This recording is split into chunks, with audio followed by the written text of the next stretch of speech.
नमस्कार श्रोताओं, sports can कार्यक्रम में आप सभी का बहुत बहुत स्वागत है। आज आपके साथ मैं हूं दिव्या तोमर। तमाम खेल खबरों पर विस्तार से चर्चा करने के लिए हमारे साथ स्टूडियो में मौजूद हैं वरिष्ठ खेल विशेषज्ञ विजय लोकपल्ली। विजय, स्पोर्ट्स कैन कार्यक्रम में आपका स्वागत है। नमस्ते दिव्या। आइए सबसे पहले जानते हैं मुख्य समाचार। टीम इंडिया के स्टार बल्लेबाज शिखर धवन ने क्रिकेट के अंतर्राष्ट्रीय और घरेलू सभी फॉर्मेट से संन्यास लेने की घोषणा की। चीन के चेंगडू में बैडमिंटन एशिया अंडर 17 और अंडर 15 जूनियर चैंपियनशिप में तन्वी पत्री फाइनल में पहुंची। जी दत्तू ने कांस्य पदक जीता। पैरालंपिक 2024 के लिए भारतीय पैरा शूटिंग टीम पेरिस रवाना हुई। युवा मामले और खेल मंत्री ने 29 अगस्त को राष्ट्रीय खेल दिवस पर राष्ट्र से खेलों में भागीदारी का आह्वान किया।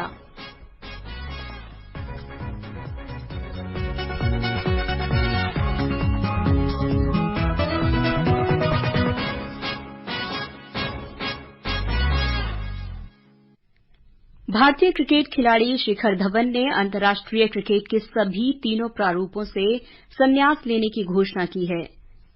राकेश, आप कैसे देखते हैं इसको? आई थिंक अगर आप देखें वो लोग उनका कोई चांस था नहीं इंटरनेशनल क्रिकेट में। अभी दुलीप ट्रॉफी अनाउंस किया तो उसमें उनका नाम नहीं था चारों टीम में, और काफी समय से खेल रहे हैं 38 साल की उम्र में। मेरे ख्याल से उन्होंने ठीक निर्णय लिया कि जो है संन्यास ले लिया। जी विजय, आइए सुनते हैं क्रिकेट करियर की उनकी उपलब्धियों के बारे में हमारे सहयोगी मनोज की ये रिपोर्ट।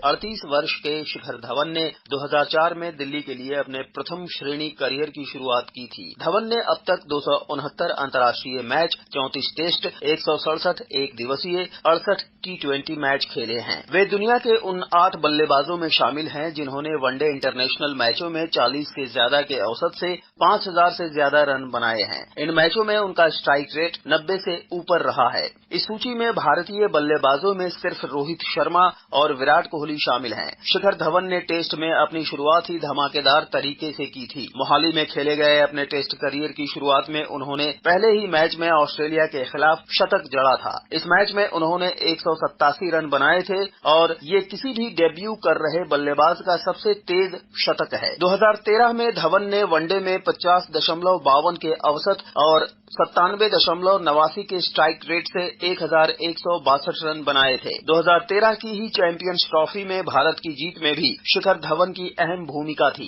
चैंपियंस ट्रॉफी की 5 पारियों में उन्होंने 363 रन बनाए थे, इनमें 2 शतक थे। उन्होंने 2013 और 2017 की चैंपियंस ट्रॉफी में गोल्डन बैट भी जीता था। इसी टूर्नामेंट से रोहित शर्मा के साथ सलामी बल्लेबाज की उनकी जोड़ी बनी। वर्ष 2021 में शिखर को सर्वश्रेष्ठ खिलाड़ी के लिए अर्जुन पुरस्कार से भी सम्मानित किया गया। सचिन तेंदुलकर और सौरव गांगुली के बाद ये भारत की सबसे सफल सलामी बल्लेबाज जोड़ी साबित हुई। यही नहीं, IPL प्रारूप में भी शिखर के नाम कई रिकॉर्ड हैं। क्रिकेट जगत में धवन को गब्बर, मिस्टर ICC, जट जी जैसे कई नामों से पुकारा जाता है। क्रिकेट जगत में उनके फैंस को मैदान पर उनकी अनुपस्थिति काफी खलेगी। स्पोर्ट्स कैन मनोज।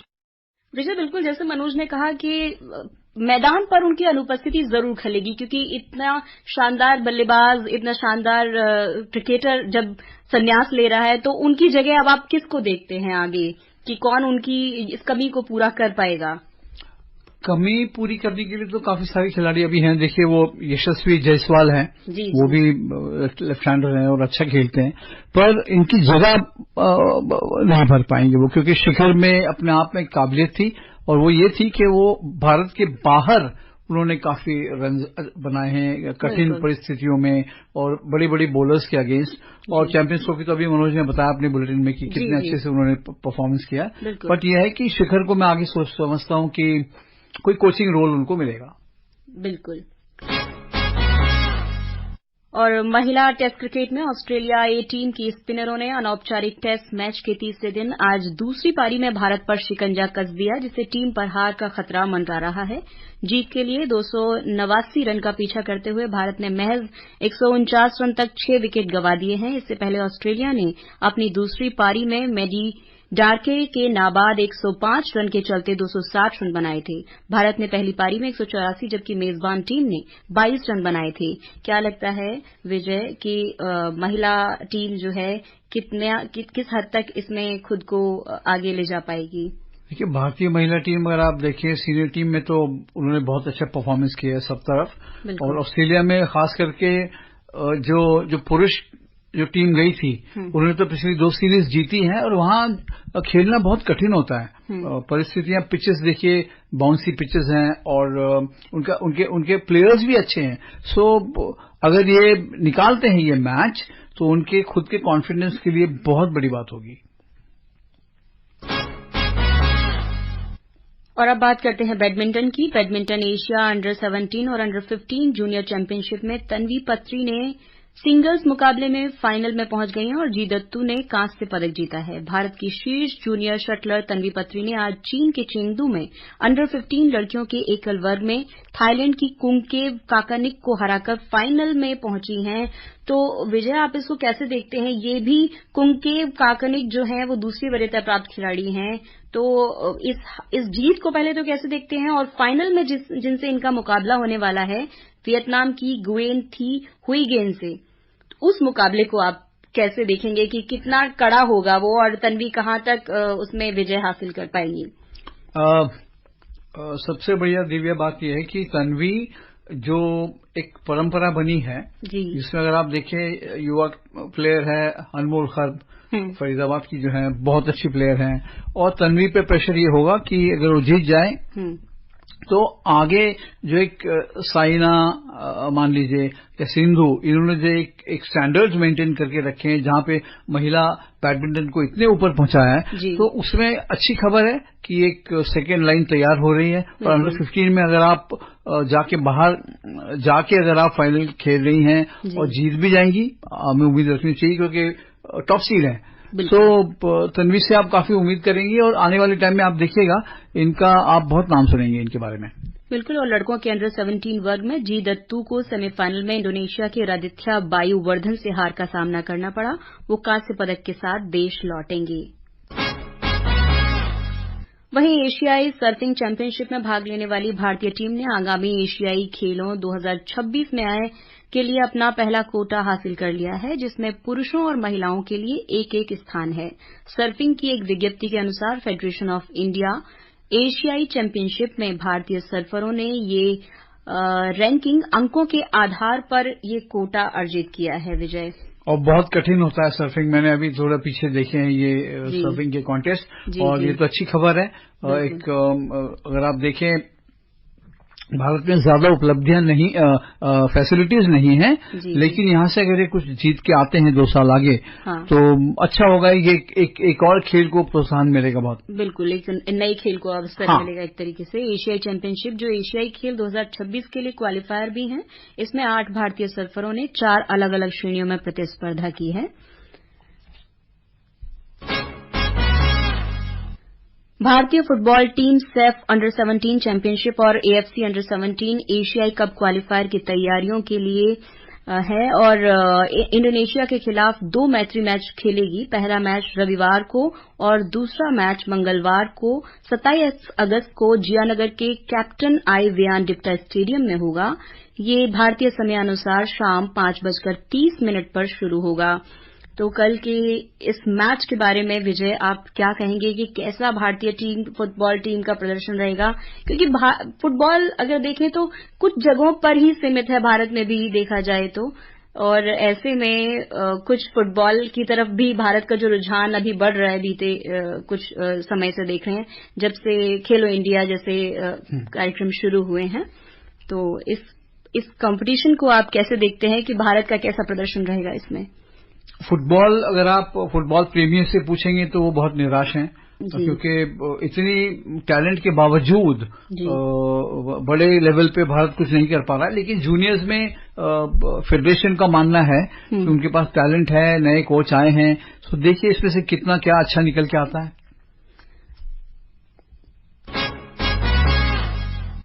डूरंड कप फुटबॉल 2024 में जॉर्ज पेरेरा डियाज के देर से किए गए गोल की सहायता से बेंगलुरु एएफसी ने बेंगलुरु एफसी ने चौथे क्वार्टर फाइनल मुकाबले में केरला ब्लास्टर्स को 1-0 से हराया। इससे पहले पूर्व चैंपियन मोहन बागान सुपर जायंट ने तीसरे क्वार्टर फाइनल मुकाबले में सडन डेथ पेनल्टी के जरिए पंजाब एफसी को 6-5 से हराया। निर्धारित समय में दोनों पक्षों के बीच मुकाबला 3-3 से समाप्त होने के बाद मैच पेनल्टी शूटआउट में चला गया। अब दूसरे सेमीफाइनल में मंगलवार को मोहन बागान सुपर जायंट का मुकाबला बेंगलुरु से होगा। पहला सेमीफाइनल सोमवार को शिलांग में नॉर्थ ईस्ट यूनाइटेड एफसी और शिलांग लाजोंग एफसी के बीच खेला जाएगा।